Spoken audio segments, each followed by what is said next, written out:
Okay, everyone, thank you for joining. And yes, once again, welcome everyone to what appears to be a very unusual format for PSA Ethnopolitics Specialist Group meeting of a roundtable rather than a webinar. And particular thanks to Lucia Cianetti, who has organized this to showcase the project Multicultural Cities jointly with her collaborators from across Europe. So one of the central aspirations of these webinars is to discuss the research in progress and help our researchers to frame and they talk about their ongoing projects for a wider audience. And I'm glad to see participants from across Europe, as I can see from the registration side, joining us here. So welcome everyone. And what this discussion will be looking at today has been framed by the project that Licia has been running with help of Leverhulme Trust, whose support we, I think, all gratefully acknowledge here,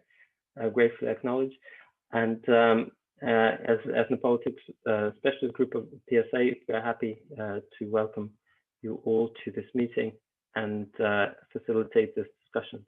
So I will pass the microphone to Licia and the team, and I'll come back in towards the end of this conversation and turn off my microphone and camera. Thank you. Enjoy. Thank you very much. Thank you, Timofey, for helping organizing this, and thank you for everybody for being here.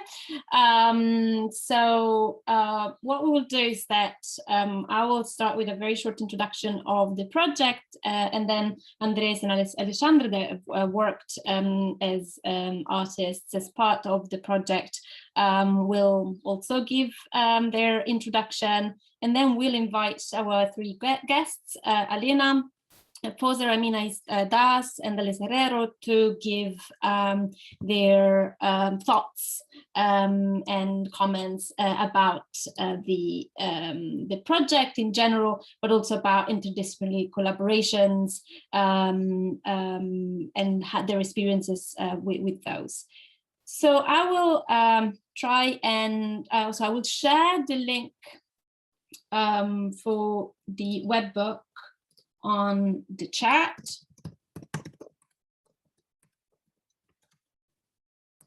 Just in case anybody in attendance hasn't had a chance to look at the book, and then I will share my screen to. Sorry, I keep admitting people, so I get interrupted. I'll share my screen to show what it looks like.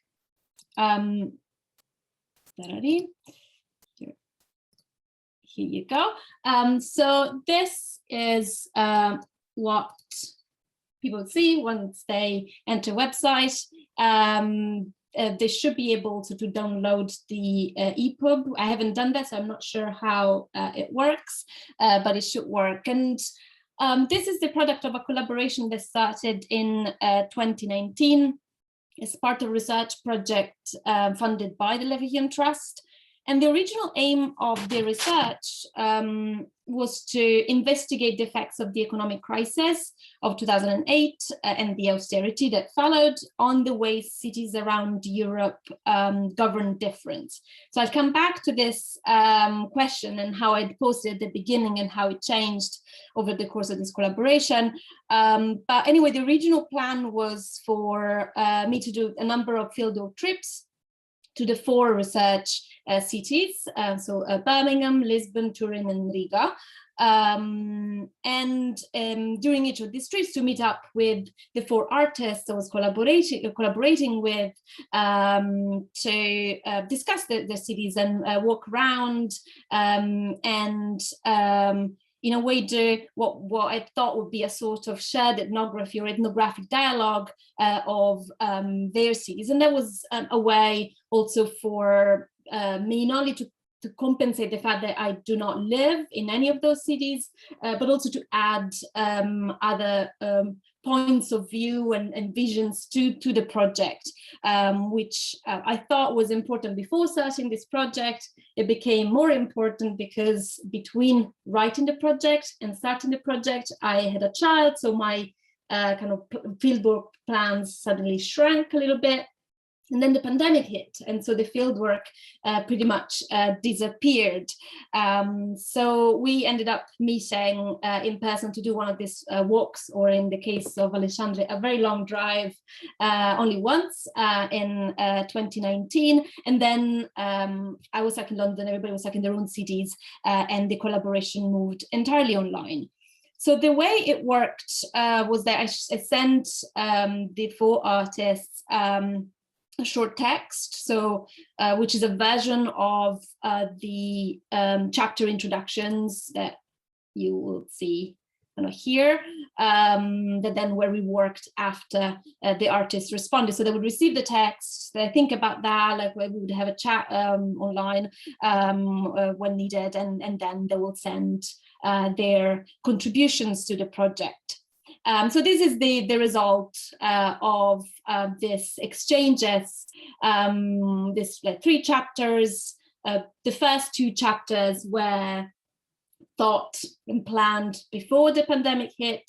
In the middle of preparing the second chapter, that's when the pandemic started. And so the 3rd chapter that was supposed to be in the regional plan about nativism became about crisis again. And we changed the way we looked at it, also because it was very difficult to think about the previous crisis, the 2008 crisis and austerity, in the midst of a new crisis without talking about that openly. So while this was less interactive than I had imagined before the pandemic, this ongoing conversation played an important role in the project. So as I said, the original question was formulated around the idea of crisis and the effects of the 2008 financial crisis.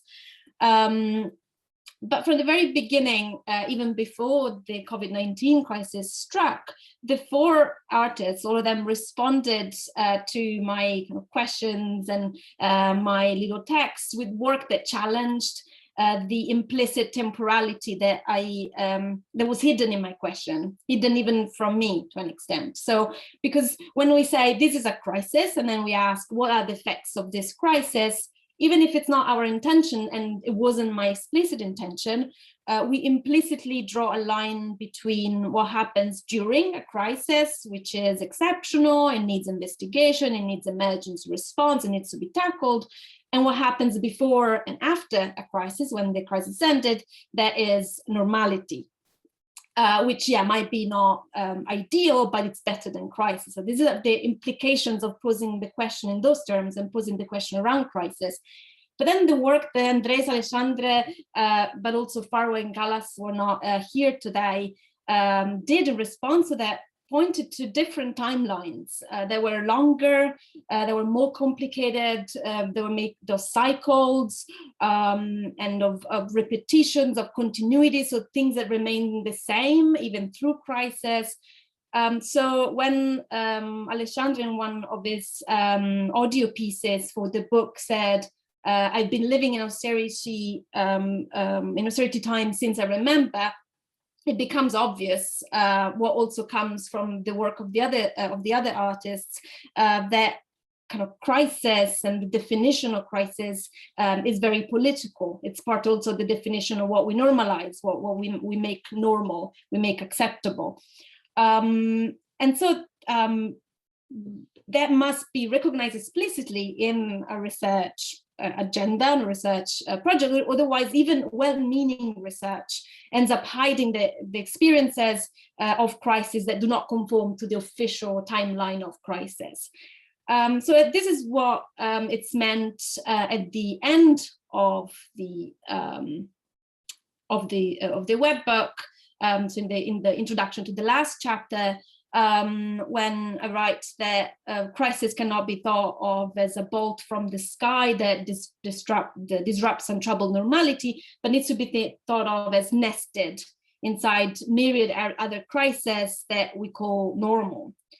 So this is just to give an example of one of the strong ways, there are also more subtle ways maybe, in which this interaction, this ongoing interaction with the four artists changed the project, which over time became more framed in terms of change rather than crisis. So asking what changes, what doesn't, and how and why some things change and some things do not.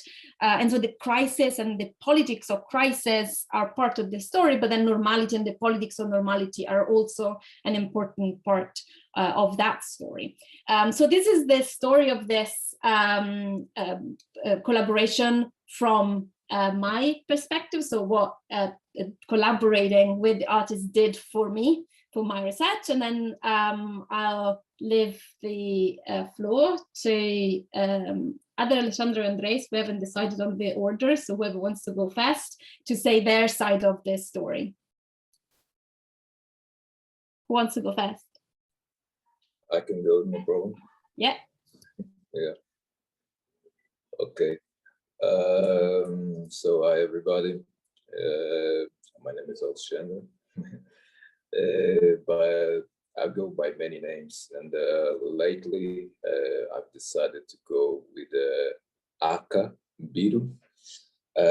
Actually, it means also known as Biru.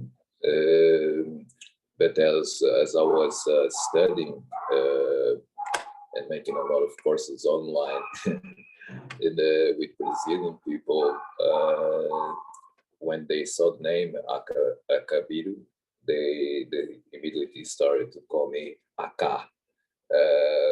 So I got a new name after that. This was an introduction for the being multicultural and what it is for me being multicultural. When Alicia brought that question to us, what has been happening to the multicultural cities, it was a huge thing for me. It put me into question myself in a lot of fields. If I can say that, as the answer to that question, and that's what the latest work I've shared for the book as the last sentence, like I will let you know when I get there. This is like a metaphor where I try to question also what it is to be multicultural, and if actually in a socially and political, economical view, and cultural, obviously, if there is a city that has a balance in all those fields, and the people that live in the city, and actually the people that are the city, all feel considered as the individuals who we are actually.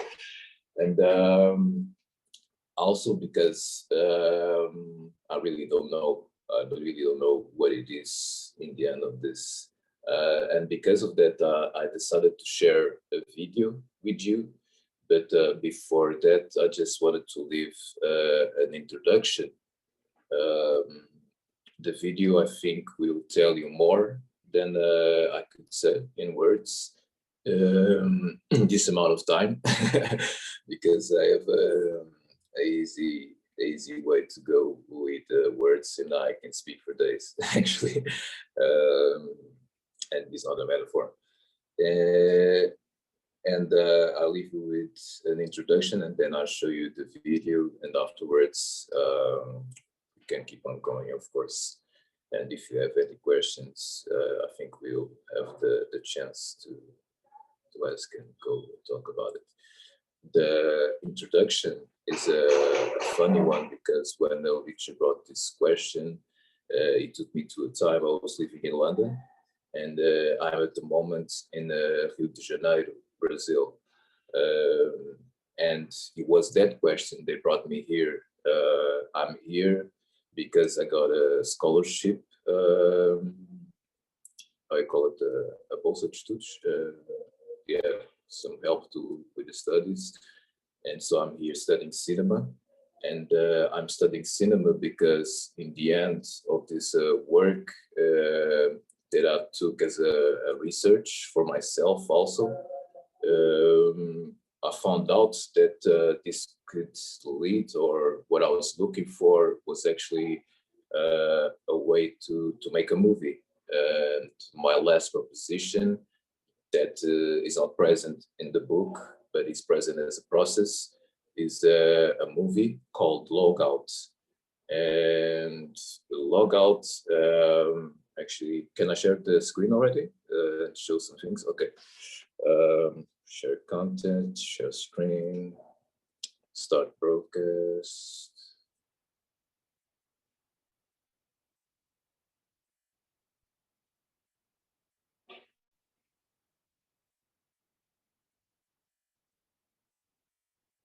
Okay, 3, 2, 1, go, sharing. So yeah, log out. This is one of the works. Can you actually see it? Let me know because I don't see it. Yes, see you. yes. Okay. Okay, great. So this is one of the works that was part of it was present in the book. It already has another elements because it's a work in progress. And yeah, we can just interpret as you wish. But for me, it has a lot of symbols here that represent what I was going through since that question. And so we have log out, and this is a presentation of the movie, the beginning of it, at least. So it says it's Portuguese. It says it's a project for a movie that was born in another video that is in the book, called Logout, a wireless poem. And it says that Logout is this, pardon, this character that is not defined, but is like a way or a state of being. And it contextualizes as like, we're living in pandemic times, crossing this enormous, gigantic crisis, financial values, identity, new era of information, counter-information, huge technology advancement, and threatening to democracy, like inequality, and a huge and systematic capitalization of everything that that you can make money with. And on the other side, this is mad scream is that it was like stuck in our throats, started like to burst, and we started yelling in every direction, and like against all isms that we can think of, and also just scream for individual liberty, and also identitary groups. And this is where Logout comes from.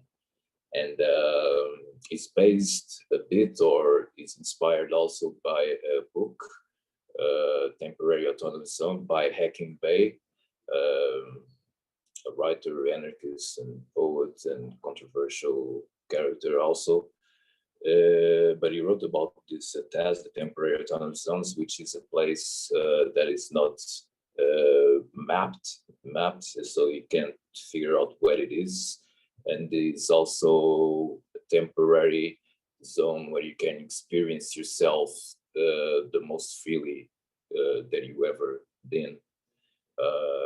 So Logout tells this story of this character or this way of being that and is like the last day or the moments before is manifest. The manifest is artistic, an artistic manifest, and this is going to happen in a pool that is called the bottom of the sky, which is a gene pool, and there was transforming the cybernetic hub. Then we have just a poem that is features on the book, so I'll jump this. And yeah, I'll just show you this kind of the research that I've been doing. This is some of the characters, and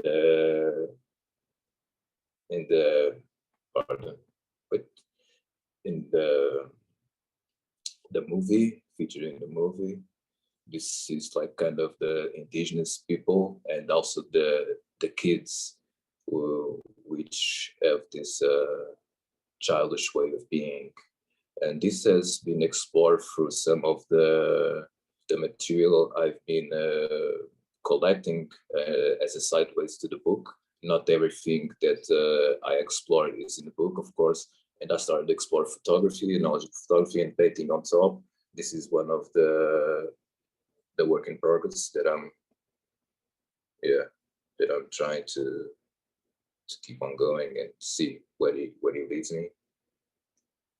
And this is already the scouting of location. This is kind of the house from Logout, which is in Montemor Novo, down south of Portugal, outside of Lisbon. This is the gene pool, the thing where it's going to happen. Abandoned pool that we're going to explore and take it and make it as our studio. This is also some sites from it. The views and everything. And this is also some photos, like the Noah photos. This is the original one where I started to paint it on. The first I just share. And yeah, we have a lot of these ones that I'm starting to paint on top of it and see what it comes to be, or what it turns out to be. And yeah, it was funny. I was received here in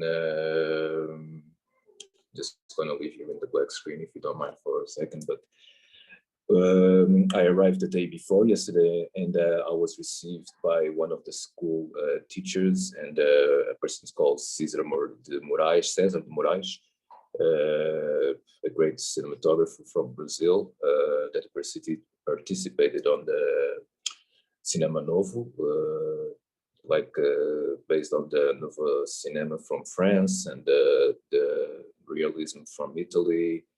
And I'm staying at his house, and he just started to tell me this story about his name. That's saying Moraes is actually, his name is written with the E, but he starts with an I as original name, and the original name Moraes with an I is from Portugal. But the Moraes then went to Spain, and in Spain they all called them Morales.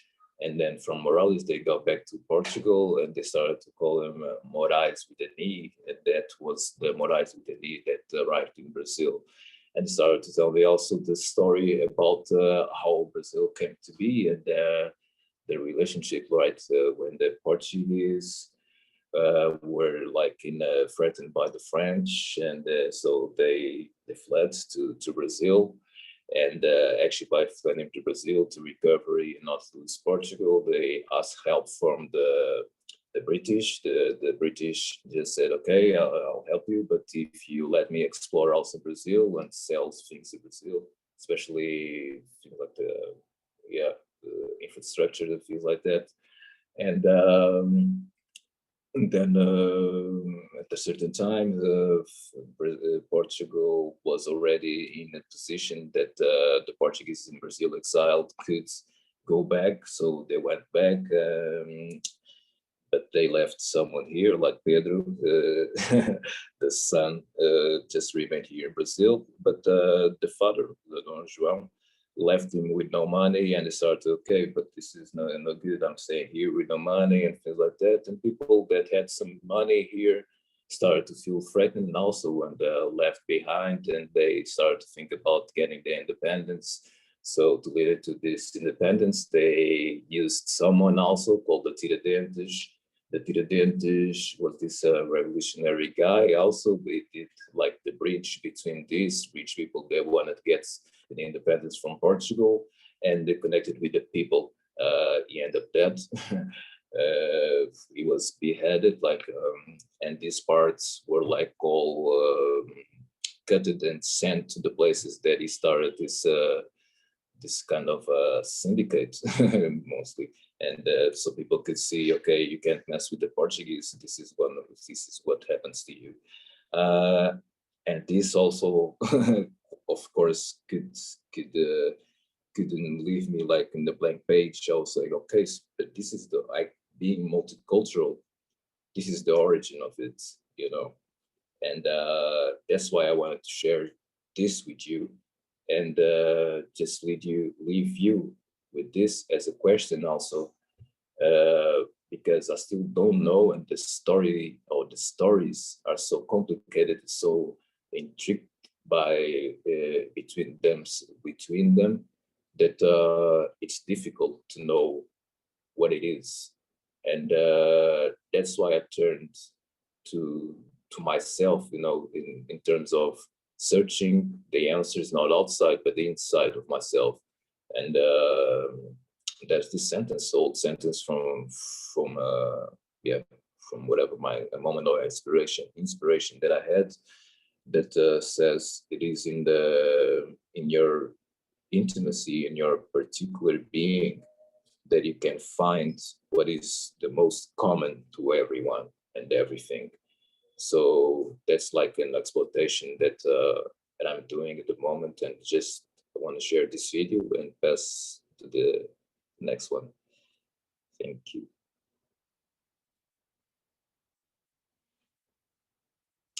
Says in truth, I brought everything because I wasn't prepared. Express yourself by any means necessary.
trying. Thank you. Yeah, thank you. So Stop sharing. Okay. Andres. Thank you for your patience. Yeah, no, thanks a lot. And Andres goes next. Hello. Yeah, so my name is Andres Strokins. I would try to be brief. I'm a photographer, and I was exploring Riga during these few years in the context of multicultural cities. And for me, the first part was the problems, some contexts of my city. The problems are rooted in our Soviet past, and I tried to kind of spot these connections, visual connections in a city landscape. And then pandemic hit, and it was again the new crisis, new context, something that I never experienced, and it became my long-term project that I'm still working on. I will try to share some photos. Just a second.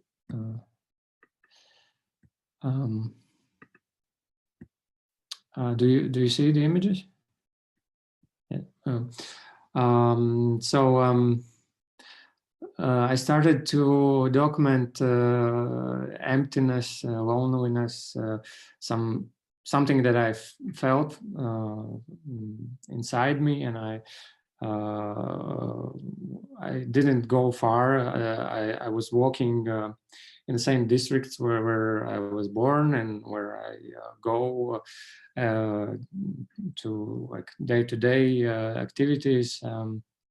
Something very familiar to me, something very mundane and normal, but in the same time very exotic, because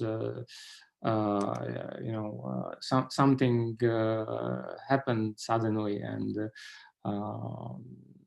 there was this apocalyptic feeling in the air, and big uncertainty where we are going now.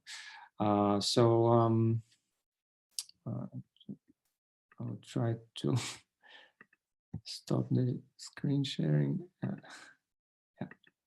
I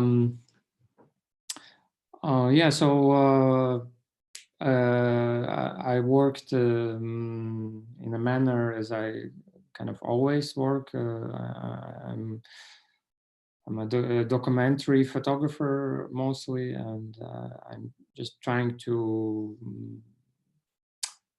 stay in the shadows and just quietly observe how things changes, and in this context of pandemic, a lot of things changed, and environment where we're living changes also our mindset. So this is something that I'm concerned about. It's just a question how long we will still be in this pandemic situation, but it feels like it will have long-term consequences. So that's briefly, that's it. Thank you, Andres. Thanks a lot. So these were our introductions. And now I'll ask, I guess we'll go in the order that was a bit random order written in the program. So Elena will go first with the responses, ideas, thoughts, and then Amina, and then Alessa last. So Elena. Yeah, thanks a lot for having me. I have prepared a presentation just to, wait a second. I'm not sure if I'm able to actually show it. Oh my God.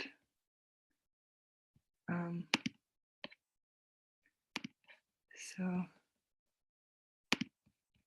I just try that.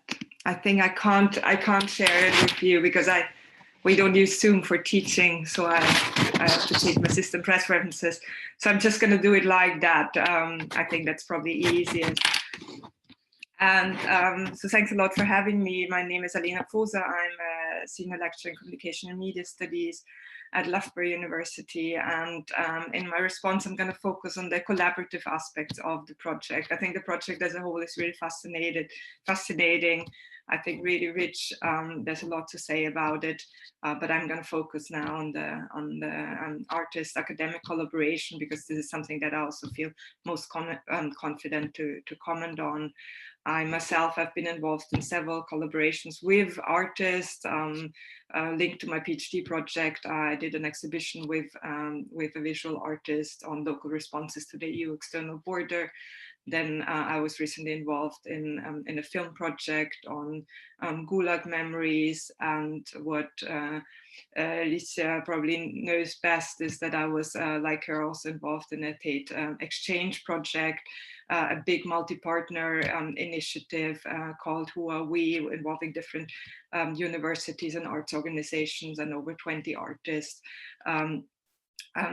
Developing creative responses in relation to Brexit, questions of cultural identity, citizenship and belonging in the UK and in Europe, and actually linked to that project, Who Are We project, I together with my colleague Dr. Sarah de Jong, we wrote a critical reflection on artist-academic collaborations, trying to, what we saw as the black box of collaborations, to unpack that a little bit and also situate the collaborations more in an institutional context. So what I'm going to do now is just give you kind of a bit of an overview, some context to artist-academic collaborations, say reflect on what they're good at and what this particular project I think achieves very well, and also ask some more maybe thought-provoking questions for you to respond to. So if we think more generally about artist-academic collaboration, I think what we can see is in the recent years a multiplication of these collaboration, a rise of collaborations. We can see this at conferences, that also we are invited to submit creative contributions. We can see this in artists being hosted at universities, very much also projects like the one that you initiated, that you were part of, involving artists and academics working together. And if we think about why is this happening, then of course it's linked to the, especially in the UK, the impact agenda, the search for impact, for public engagement, universities having to justify what they do.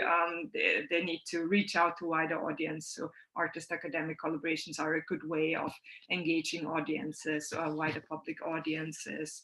Another factor is the academicization of the arts, that it's not just about the particular skills, artistic skills that artists have, but art, when we go to the museums, to exhibition, we can see that arts increasingly over the years has adopted a language of social sciences, of humanities, and it's about concepts, it's about ideas, and not just about something looking beautiful. And of course, and also there's an interest in innovative methods in academia, also art-based methods as well. But beyond these kind of more recent developments, what we can also see that there's certainly a long-standing mutual attraction between artists and researchers. And I think we see that in the project from the ebook, but also what Licia has reflected upon in the beginning, this kind of the inspiration that comes from academics and artists working together. What are artist-academic collaborations particularly good for? If we look at the literature on the subject, I think we find a lot of positives, and I think probably two issues I want to emphasize here. On one hand, artist-academic collaborations are good for academics because they allow us to go beyond the written word. Often our research outputs are written, or we do conference presentation, but here this allows academics to expand their methodological toolbox and use different ways of expressing themselves. and or together with artists to communicate research in different ways. And secondly, it also allows for a democratization of knowledge production. It's not just academics producing knowledge, but it involves more actors in the knowledge production. And Maggie O'Neill has written about this kind of research collaborations allowing to loosen the knowledge power axis involved in knowledge production. And often they're also allowed to offer representational challenges that are transformative for audiences. So often critical projects that we find with artist-academic collaborations. And what is particularly strong about this project? I think it really allows to generate a deeper understanding of culturally diverse cities. If we look at what research outputs can achieve, and particularly comparative research, I think that if we look at comparative research in social sciences, often it's relatively dry, it's relatively abstract, and doesn't capture really the dynamic character of cities. I think what you get here is a very rich, a very layered account of the cities, the changes that they have gone through, but also what it means, I think particularly so what it means to live in these cities.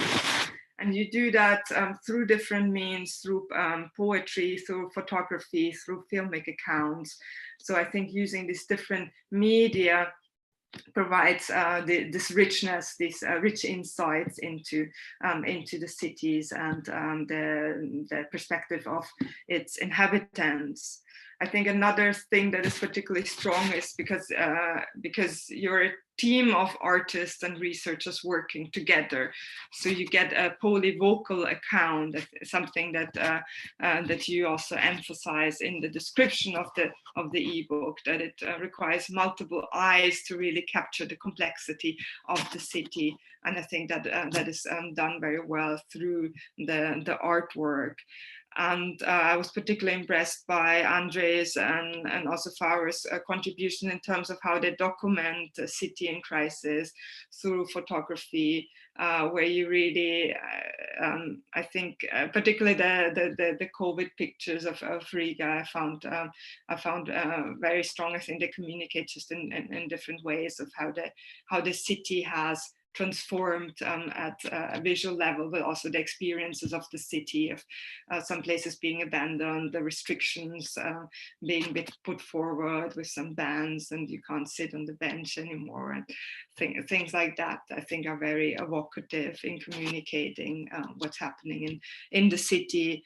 And I think Alexandra's and Gala's contributions are particularly good at communicating the experiences of ethnic minorities and also migrants, and the resilience and the strength that they have. I think this you can really see on one hand the structural factors impacting on people, how they deal with crisis, how they deal with austerity, but also the strength there is documented by you and expressed by you through the artwork.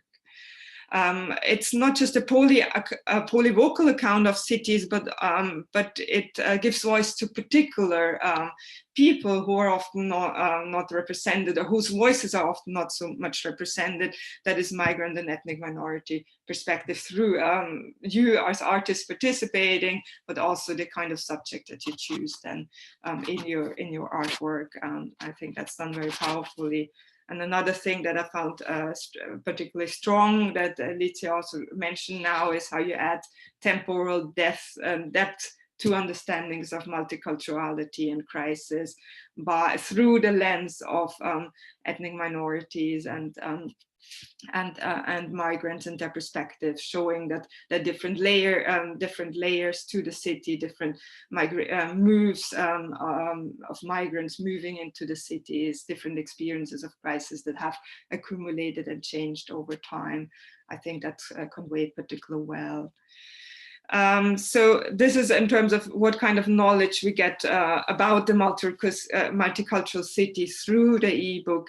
And the second aspect I wanted to comment on is the collaborative and dialogical approach of the project, and I think that's a particularly strong one. If we think about how impact is often defined by academics, it's a very unidirectional, very narrow understanding of impact, so that academics generate the knowledge and then they bring an artist on board that help them then to communicate the knowledge generated by them to a wider audience, or at least that's how REF, the Research Excellence Framework here in the UK, wants us to think about the impact. It's academics impacting on others. I think this method of an ethnographic dialogue, or dialogue in general, is a much more reciprocal one.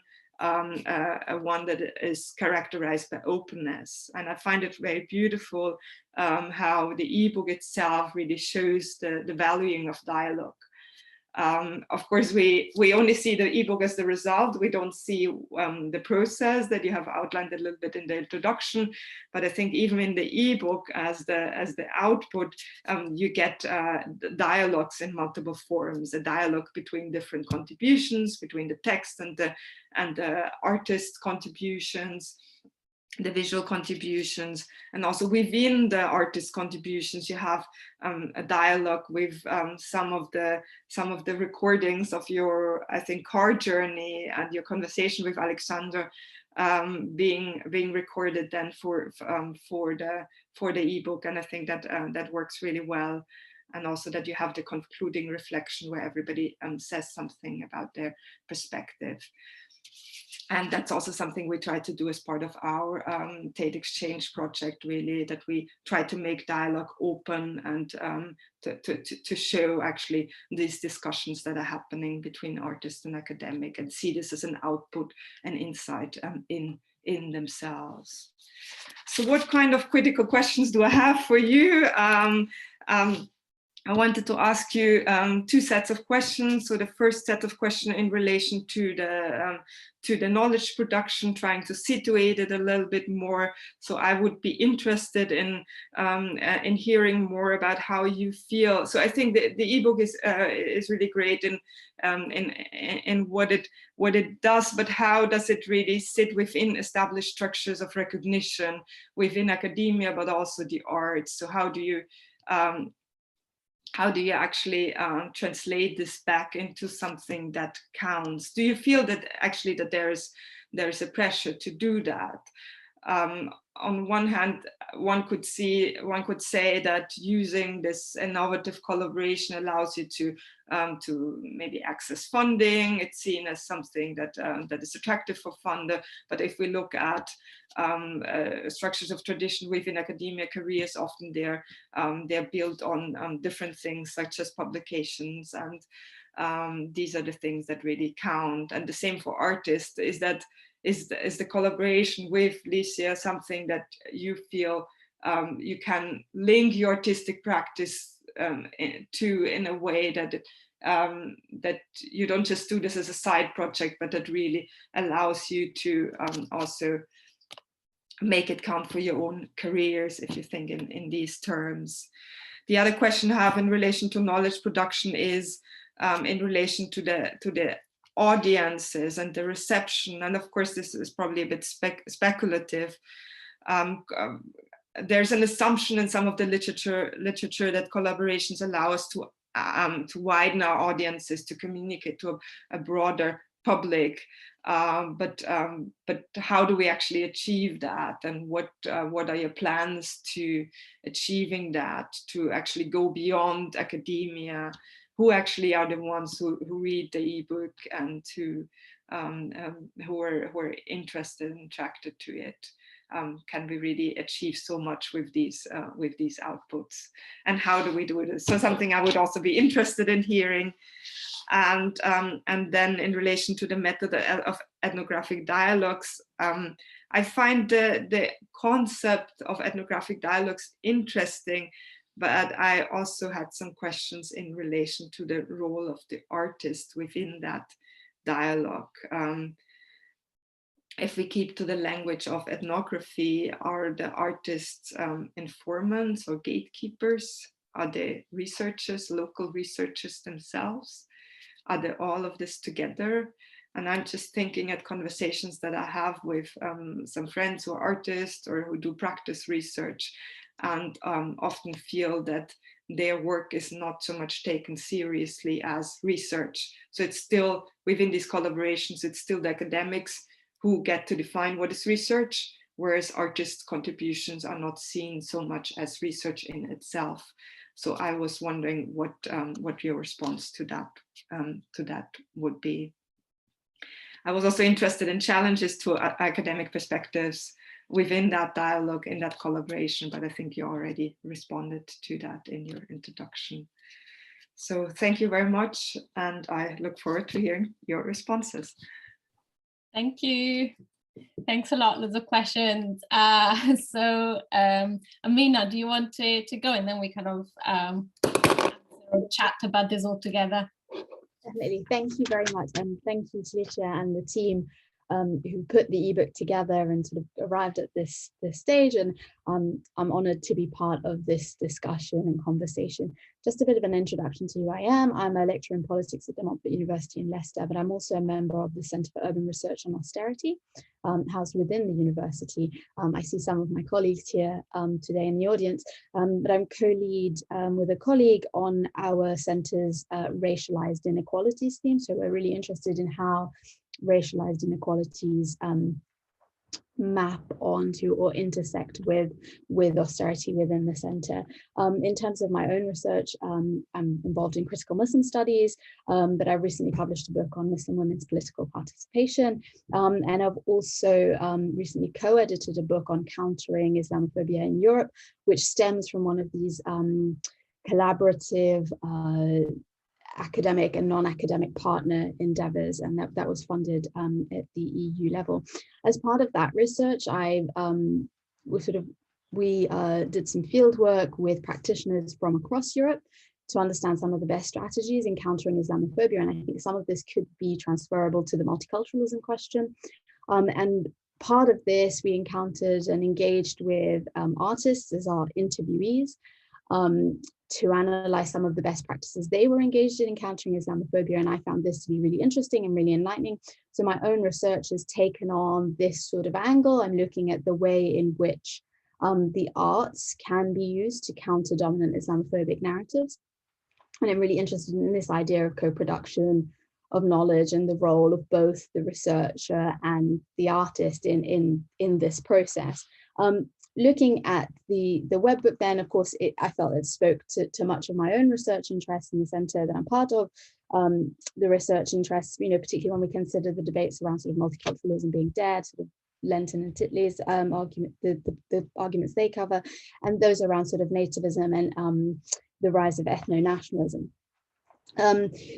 So instead of sort of going more broadly, I picked up some of the themes that really spoke to my own research and then tried to understand it, but also problematize and move forward with them. One of the images that really struck me in the book and really spoke to my own research interest was that put forward by Farwa Mouladina, where she includes an artwork by Aerosol Ali, Muhammad Ali, in Birmingham.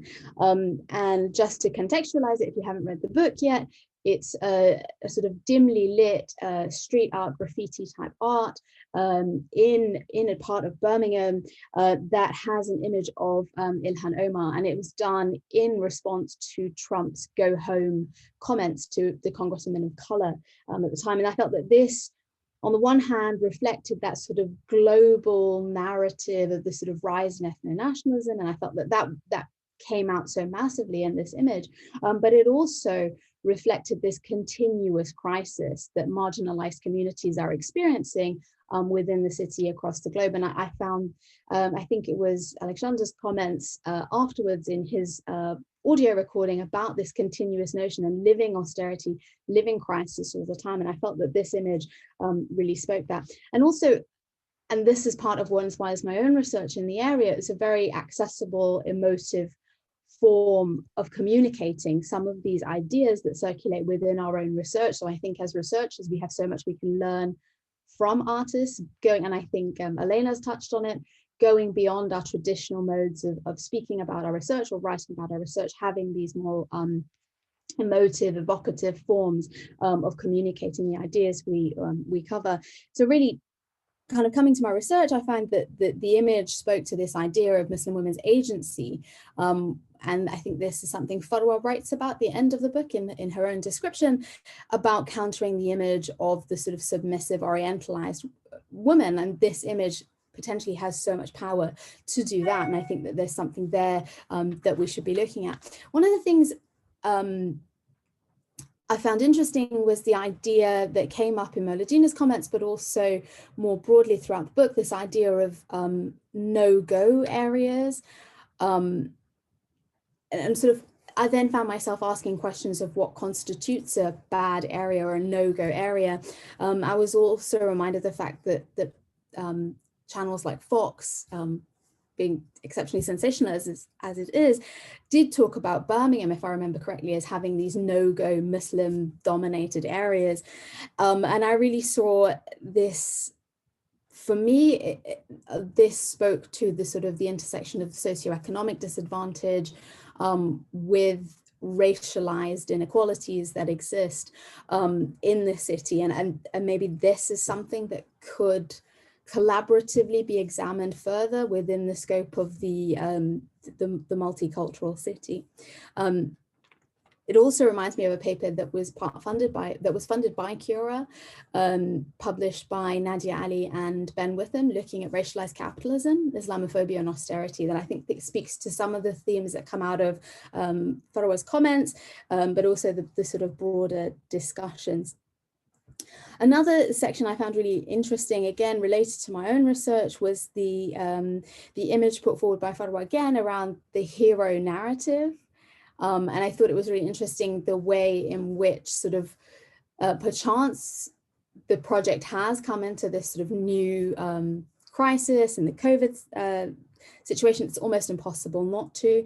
And I think the discussion around it talks about the place of marginalized individuals within the multicultural city, and that almost there's this understanding that the recognition of the migrant or the racialized individual within all of this, the COVID pandemic, we saw them having a role. And then I asked myself questions, and I thought of Suhaima Manzoor Khan's poem, "This is not a humanizing poem." And I was asking the question, do the marginalized or multicultural elements of the city, do they need to bring something in order to be respected?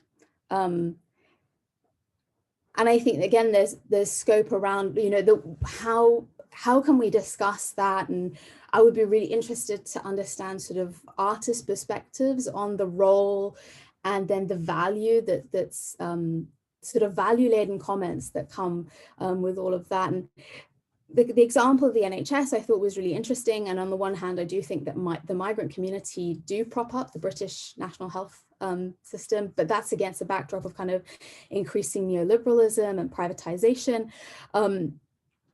And there was a study published last year by BIMA, the British Islamic Medical Association, I think, in collaboration with others, that really talked about that in spite of this hero narrative, which I problematize in the sense that people were thrown to the front line, and it was, you know, almost like a warlike narrative, that these lives were potentially disposable, and often these were these racialized, socioeconomically disadvantaged individuals who'd faced austerity and racisms.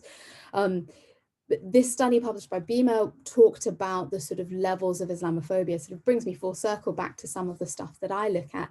And there are some alarming rates. So 81% of the 133 individuals surveyed felt that the NHS was racist. And that 57% had felt Islamophobia directly had limited their career progression. So on the one hand, we've got this sort of humanizing narrative that comes out in this sort of multicultural artworks. But at the same time, I think artists do this themselves, to sort of problematizing all of that. And I'd be really interested to see sort of further development.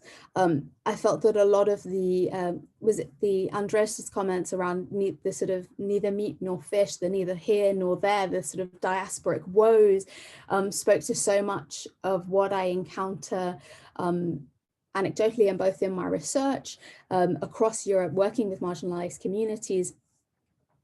And also this notion of belonging. I would be really interested to see that developed even further, and how we could maybe problematize that, but also reframe and recenter some of that through these sort of academic artist-based collaborations, and challenging the dominant narratives that exist about who belongs and who doesn't, who is them and who is us.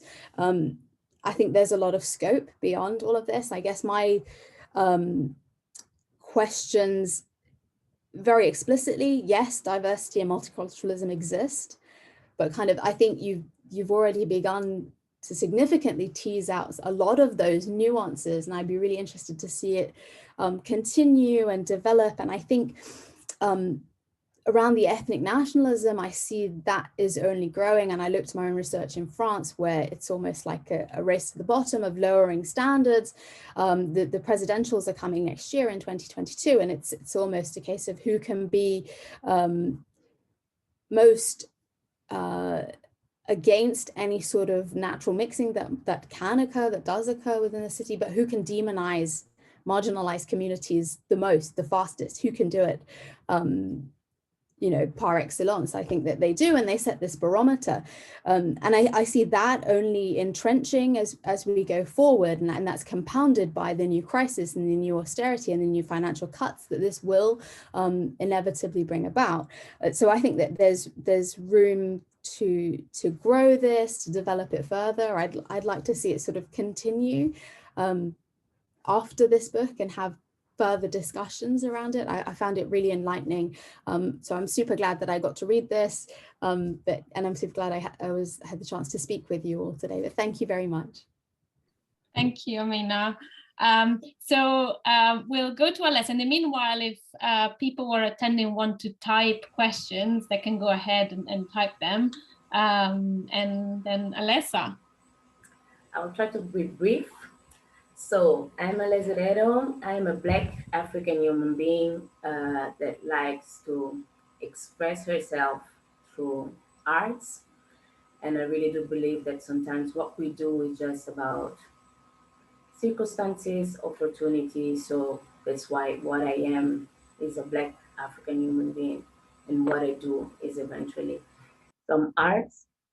So I'm really grateful for the opportunity to read this book. I think that you made a very good and important job, and it's still a document. It's a documentation, and it's a beginning of course, there's a lot of things that can be developed more, but it's still already a documentation of, even if it starts from individual perspective, they represent the conditions of a lot of us.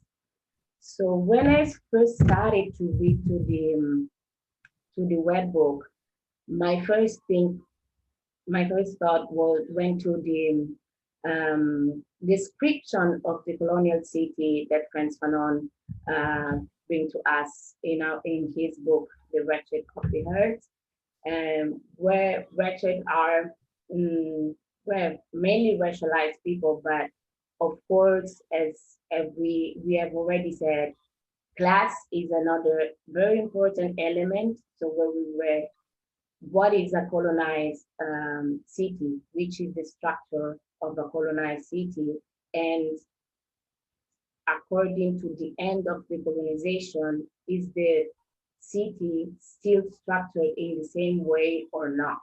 Even the cities that call themselves multicultural city. I am born in Rome, which is in Italy not the most multicultural, but still considered multicultural. And it happened that I lived in Lisbon for 12 years, and it's another city that is considered very multicultural. But while I was reading the book, And I was thinking maybe most in Lisbon, that it brings out around Europe this image of being multicultural, mainly for this relation with this past colonial past that they have, and this huge presence of people coming from the African diaspora. But I was thinking about the city and the way my knowledge and understanding of the city changed throughout these years that I'm living here, and how much the structure of the city is so colonial, and how some bodies belong and can participate at some point in some spaces of the city that can make the city called multicultural, but how long these bodies also stays in the city and how do they participate to the city. And then I was also asking myself, what does it mean a city to be multicultural? And I look at the city as a structure, and a city, mainly in Europe, is also a representation of the European structure that is really a pyramid. And I was asking myself, is the city itself multicultural, or some people living in the city multicultural? Considering that this is a structure and the European structure are very keen to keep some gates closed, how these different cultures are really communicating and being part of the structure of the city on a deeper level, not just walking around and listening to some African music. So my question was, how, at which level the city can be considered multicultural? If I go to a school, or if I'm in the so-called city center, I don't see people, racialized people, or not dominant people considered not being part of the city, or come after of being part of the city. They really are, they contaminate, and they made huge changes in the city itself, yes or no? So at which point the city is multicultural, where somebody's willing or not, they really carry more than one culture because of the movement of carry the culture that was from your that is from your parents, and the fact that you are constantly only informed about the dominant culture. So we definitely, somebody's definitely have more than one culture or mother's questions. I don't know. So how much is multicultural?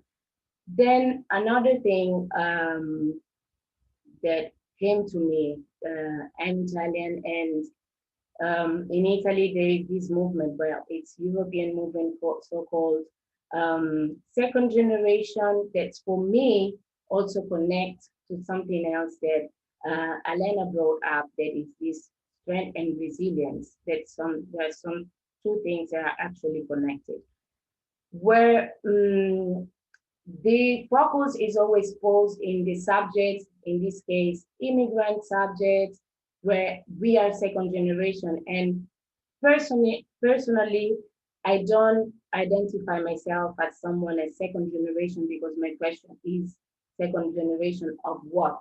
I'm not an immigrant. I've never taken any plane, any boat, anything to be. I was just born there. So, and my mom is not born in Italy. So I'm at any time, I'm a second generation, not second. And I think that focusing on the migration and putting the focus on this movement of the migration, we allowed Europe to get out of the responsibility of this first movement that was the colonization and the invasion of our countries.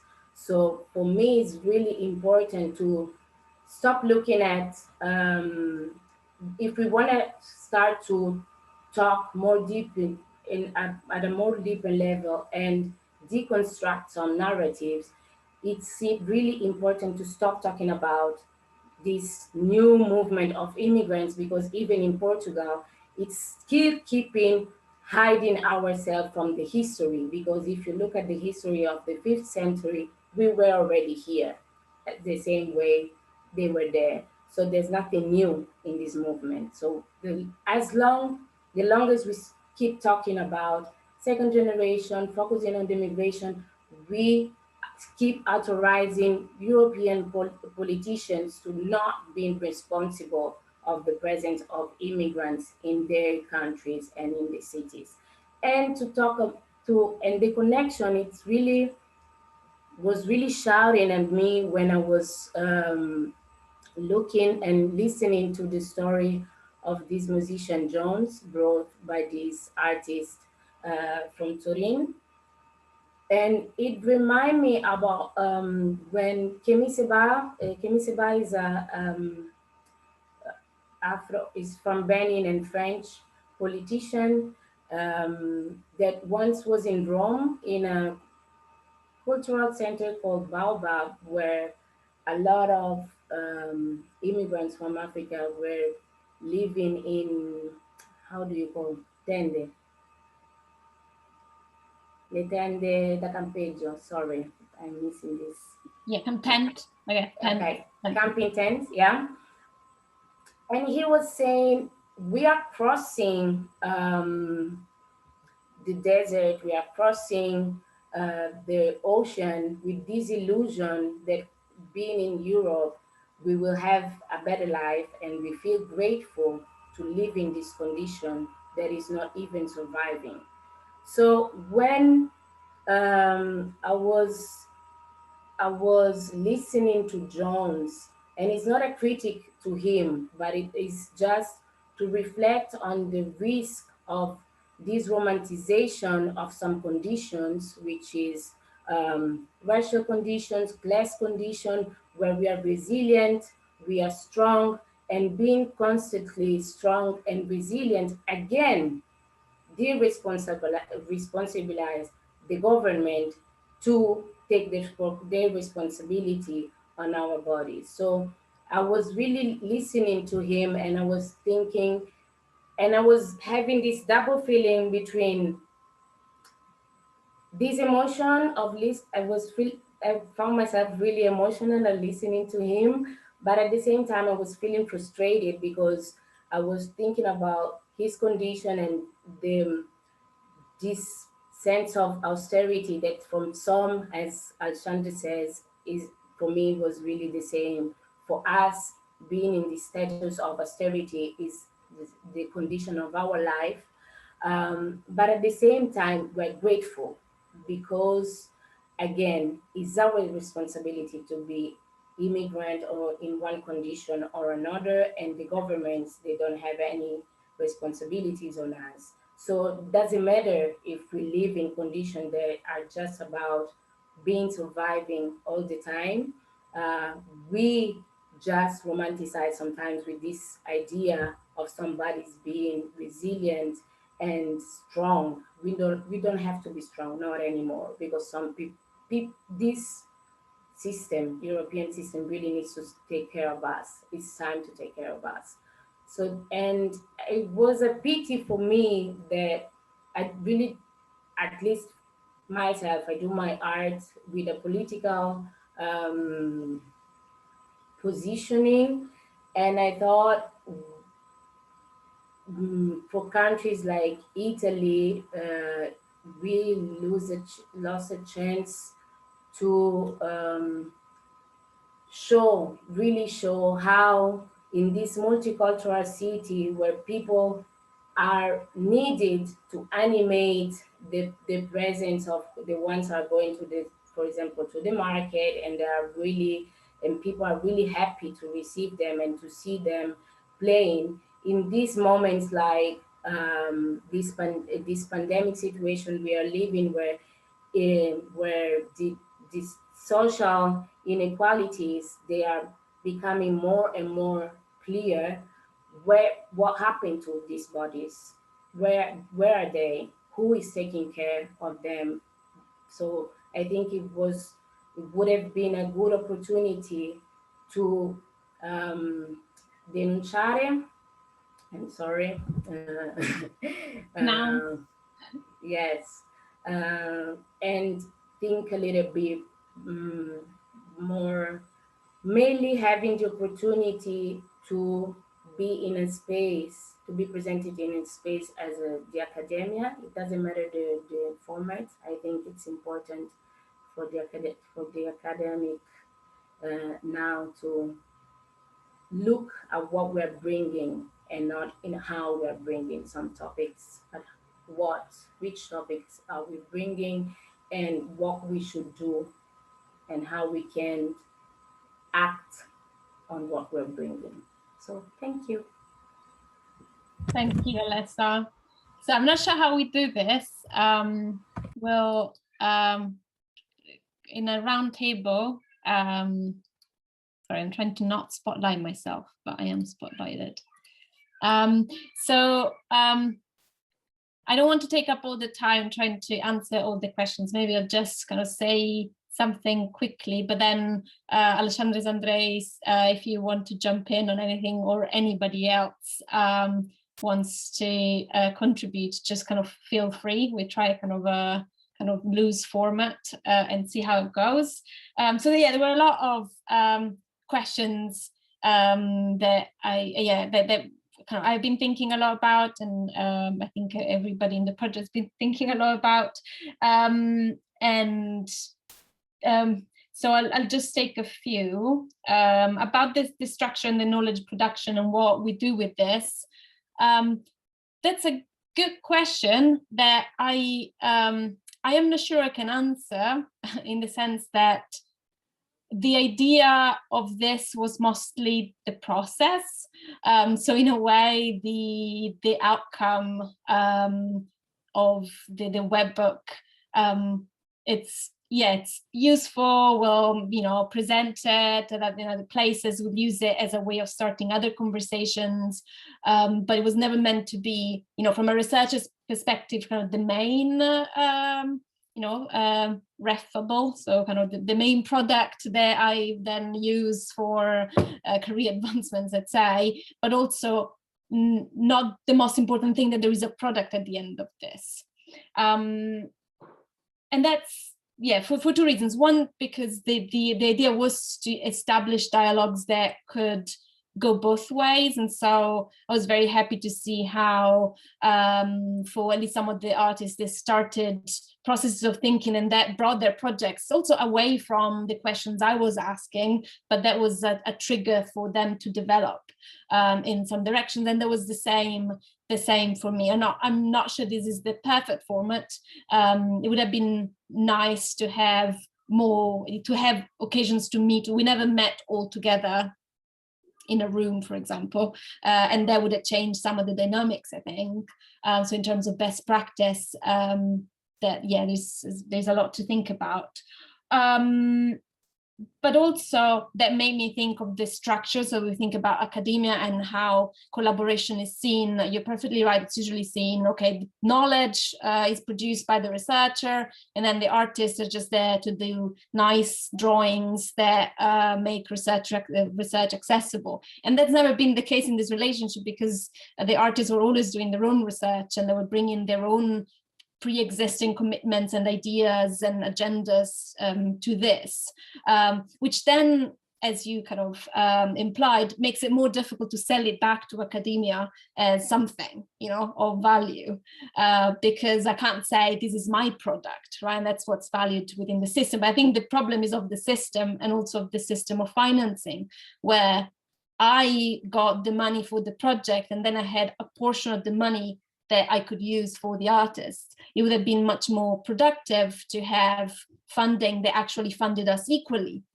So we could actually also structurally be on an equal footing in this research, instead of this being my project and then I try and involve somebody in a very part-time basis into. So that for the future, that made me think it would be useful to try and think of projects that actually structurally put academics and artists at the same level, and that's actually then become co-production of knowledge.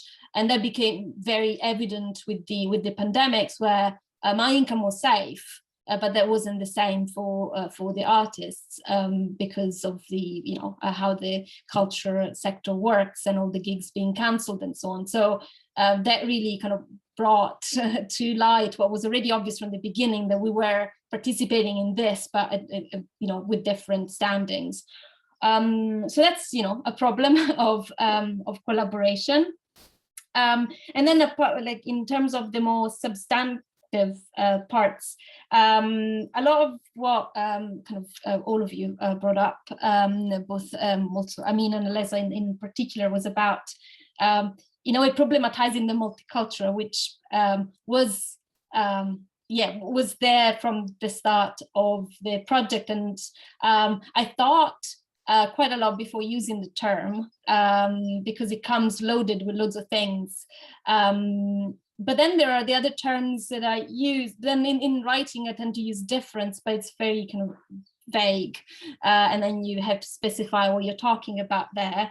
But other terms that I use, like diversity or super diversity, interculturalism, and so on, they've become so marketized, so they're so much part of the city marketing, where multiculturalism becomes like the diversity is something to be consumed, and it's clear who's the consumer there, and who's producing the backdrop for consuming. So you go to the whatever ethnic restaurant, or you consume the lifestyle of diversity. So I had problems with that term, not because I don't take in the critique of also multiculturalism, implying that there are cultures, that they're defined, and but it seemed to me that it posed more questions that were more political. So once you say multicultural, then you have to say, okay, what's a culture? Who belongs, who doesn't? You ask all those questions: who represents? Where is the power? And it seemed that, as imperfect as that term is, at least brings in those political questions that are more easily swept under this, consumer culture carpet, with terms like diversity. So that was, one of the starting points. And in terms of what Amina was saying in terms of kind of future directions, so the project is in its final year. And so we won't have within this project the possibility of developing those things, but those are definitely the threads that came out of doing this. And there was this collaboration was entirely experimental, meaning we started without an agenda, and we're trying to see what different people from different cities, from different experiences would bring to that. And one of the things that for me was important and also humbling is that I was coming in with so much of what I've read, what I thought, what I experienced, and I would have wanted something to be more political or more. And then I had to take what came, and it gave me a lot of pause of having to say, okay, I'm trying to superimpose also my expectations of how people should talk about their cities and their experiences. And yeah, it would be nice as a second step or a future step to read, we can also kind of redo this, kind of build on top of this, instead of every time starting from scratch, this kind of conversations. So I'd be at least very interested in kind of following what comes out of the artists' ongoing production after this, and hopefully there'll be ways of re-engaging afterwards with hopefully a more equitable funding structure. So that's my quick answers, thoughts. I don't know if either Alessandro and Andres want to kind of jump in and say what they thought.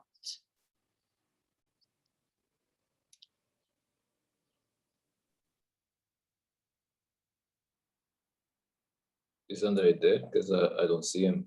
I don't know. I'm here. Yeah. Okay, you want to say something? I don't know. Yeah, but you can go ahead and start first if you want. No. Okay. Right. I found out a few of the questions pretty much interesting, and then interesting in the way that I would like to develop, of course. But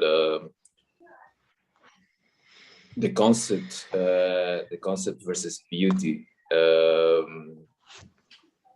That's a funny thing, because I think that's what the cinema can bring as an expression, you know, in art, is that of the concept, and the beauty of it is a way of expressing as an art that has the technology inherent to it. You have really the scientific parts together with the more abstract concepts there is in the human imagination to bring it to life. And I think that's also a representation of these worlds coming together, the academic and the art world, if we see it that way, separate terms. It was for me really interesting also the way I became fond of Liedje in the process, and especially because of that. Actually, I felt I was starting to I don't know if you can say this in English, but nag her in getting this information. Oh, but you have information about this, information about that, but concrete in terms of concrete knowledge, in the sense that I was feeling also that my approach is purely abstract in a sense, though it isn't, because it's my experiences also. So that's actually where pure knowledge resides. Is where you can experience, is where you can really take as its knowledge. The other knowledge that you can't experience is mostly theory. So these levels and the subtleness of of differences of fields, I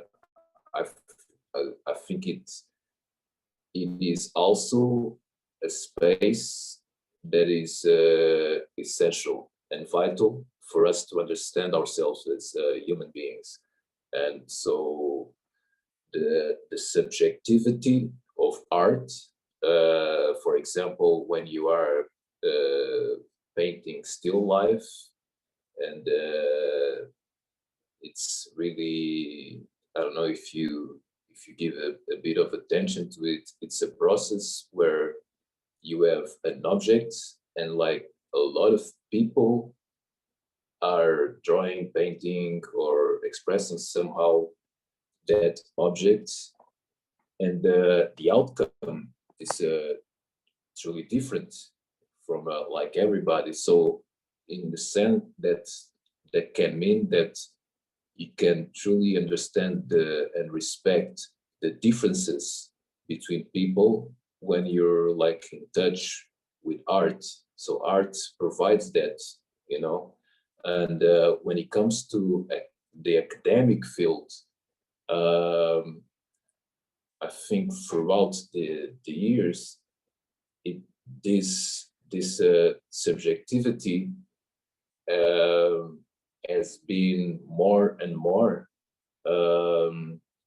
put it away, you know, and bringing this experience as a book, this book, this particular book, or this particular process that you bring art and academics, and also Aleza. I think Aleza represents one other field to this, which is activism, because you can do art and not being an activist, and the same thing with academics. So like these three things were put put together in the book. And that's a triangle that I think it fits as a knowledge source that can really be wider. This is like the first intervention from the questions that came from the first intervention. I forgot, sorry, the name.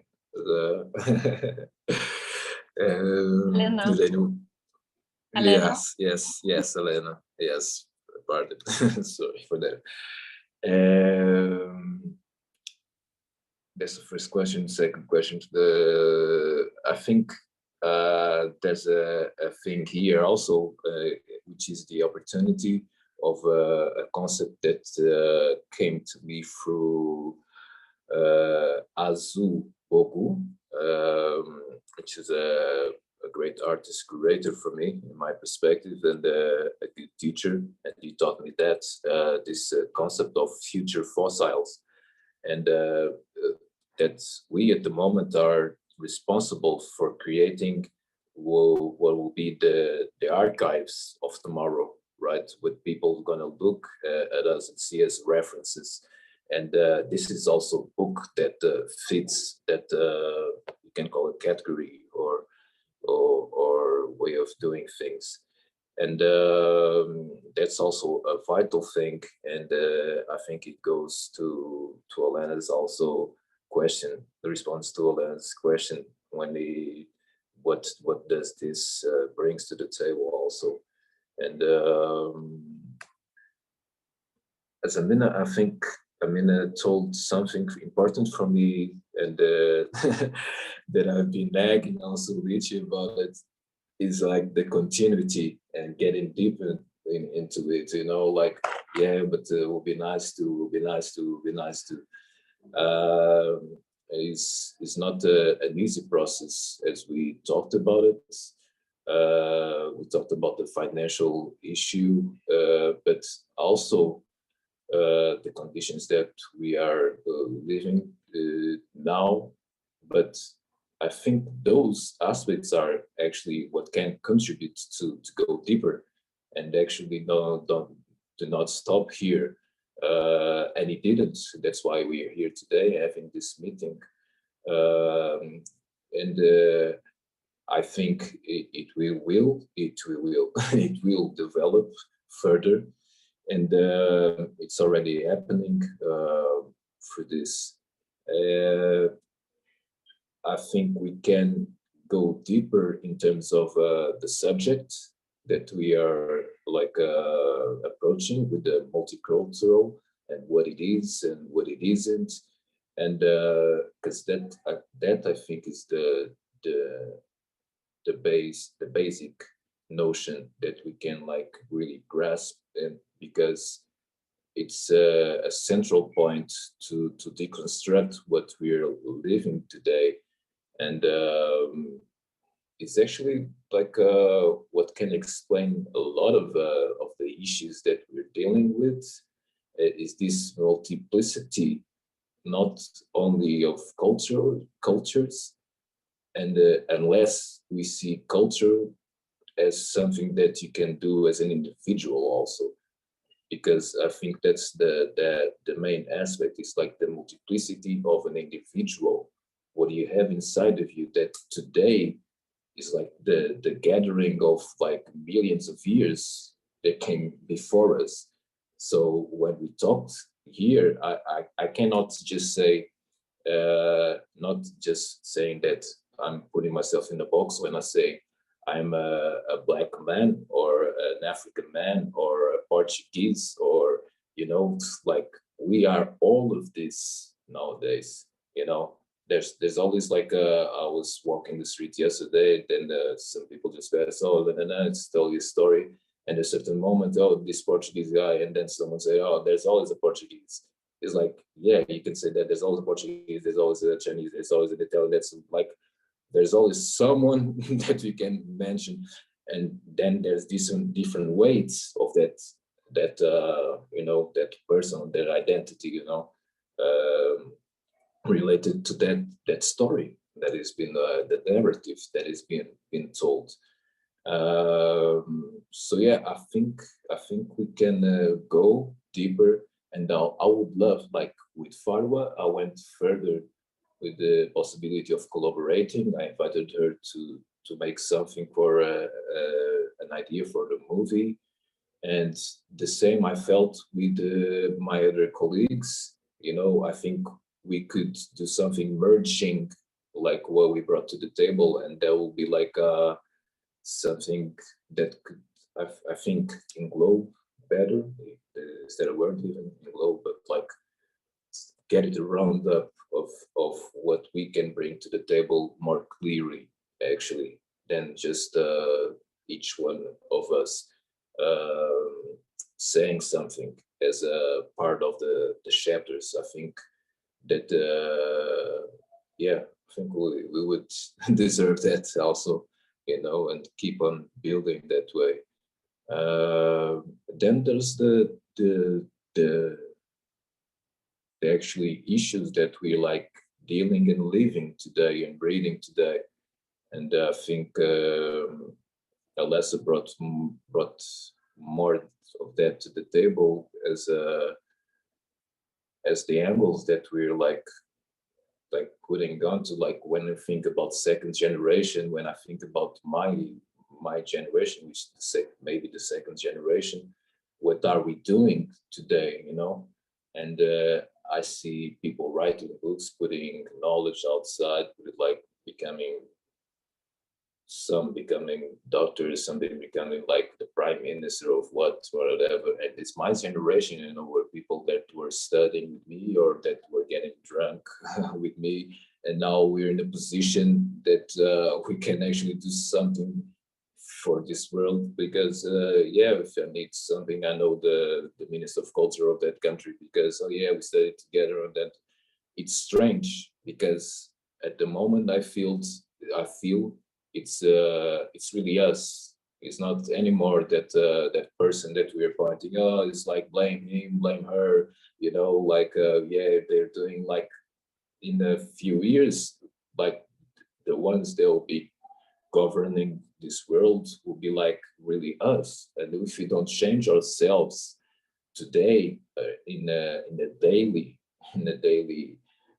way, you know, of through the day, like gaining conscious of what we are and what we're aiming for, and what are our not wishes, but like our it's like in Portuguese, almejar. It's like what touches your soul as a human being, really what's really there. And not just even if you don't have a word for it, you know, I don't have to call it research anymore, sorry. Like what I do is what I do, you know. I can get another word for it, you know, and I'm actually thinking about it lately, because as a Google gave this to some people as an exercise, you know, just to, and it's funny, but it works to put everything into another realm of things, you know. This magical, I don't know if you call it in English like that, but we call it pensamento mágico. It's like magical thought, and we put that to children, you know, like, yeah, the children think like that, but you're grown up, so you can't think about that. And that has been taken to the academic world also, you know, like you can't like misbehave like that, like, you know, it's, you know, don't talk like that, don't dress like that, and like don't be a kid anymore. And we need to be kids, man, because we're infantiles in terms of knowledge. We don't know about anything almost, you know. And no, I don't know, it's infant, so we are still kids. If we don't have the ability to play anymore, like we're gonna disappear. And I think most of what we're living today is a sign of that, as a manifestation. So yeah, let's be kids, let's be curious, stay, you know. It's, of course we have to be mature about it, but like we're everything, you know, everything in the sense we're kids, but we're also grown-ups, and we are the elders, the ancient ones, you know. So it's a sense of responsibility, you know, the ability to have an answer, responsibility, and work on that. Thanks. So Andres, you actually have a question in the chat as well. So if you want to, so it's Timofey, it's a long question, but the thrust of it is that multicultural means different things for different people in different contexts, and it's usually about othering. So there are the people that belong and the others that don't. And Alessa and Aka have been talking about their approach to challenging this kind of monocultural. So there is the people that belong, and he was wondering what you think your work does about that, this kind of challenging the monoculture in the context of Riga. Well, I think it's a universal thing. People are the same everywhere. Doesn't matter what color of skin you have or your nationality. You always have the same problems. In case of Riga, we have, Latvians have problems with Russians, and the same problems with oppression and colonization. All these things are present, and also religious topics, homophobia, everything is present. In this sense, we are kind of similar, but I don't know, in terms of colors, we are not so diverse. Riga and Latvia is kind of, for us, it's a new thing that foreigners are coming, but it's a different context. Those who want to come to Latvia, mostly they're coming for studies. I was making a project about Indians living in Latvia and kind of their problems, and it's like everywhere, people are living in their small communities,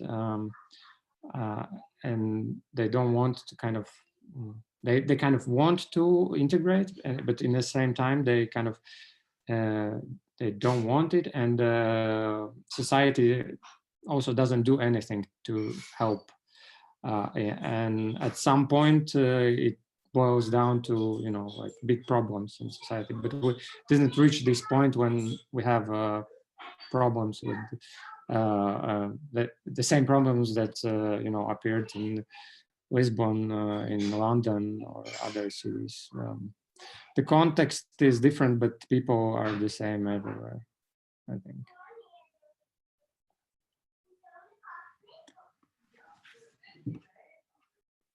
So we have a few minutes. I don't know if there is anybody else from the people in attendance who wants to ask anything, or Elena and Alessa want to kind of give a last word.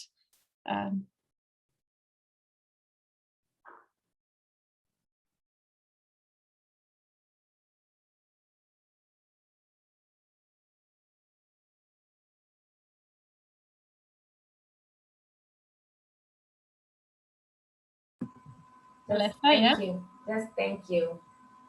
There's a lot happening in my mind, of course, but I would say thank you for this moment. Unfortunately, I can't agree about being all the same, and the way also COVID and the consequences on some people and others made it clear. But yes, let's love each other.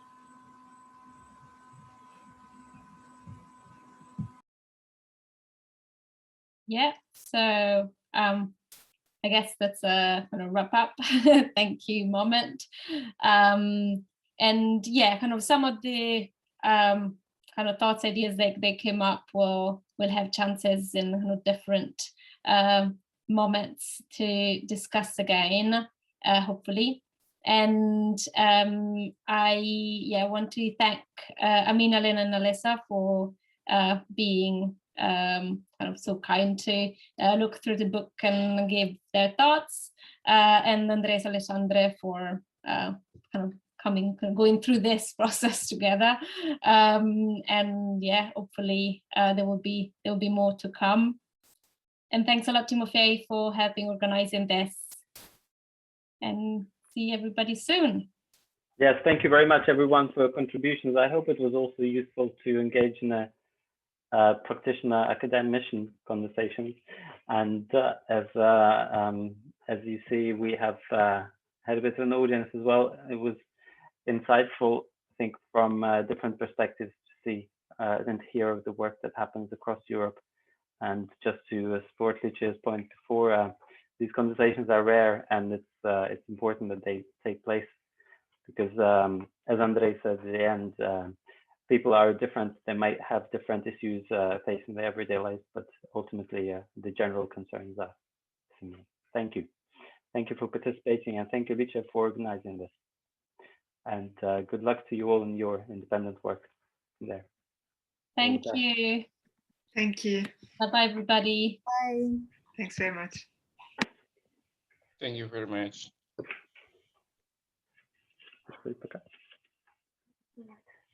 Thank you.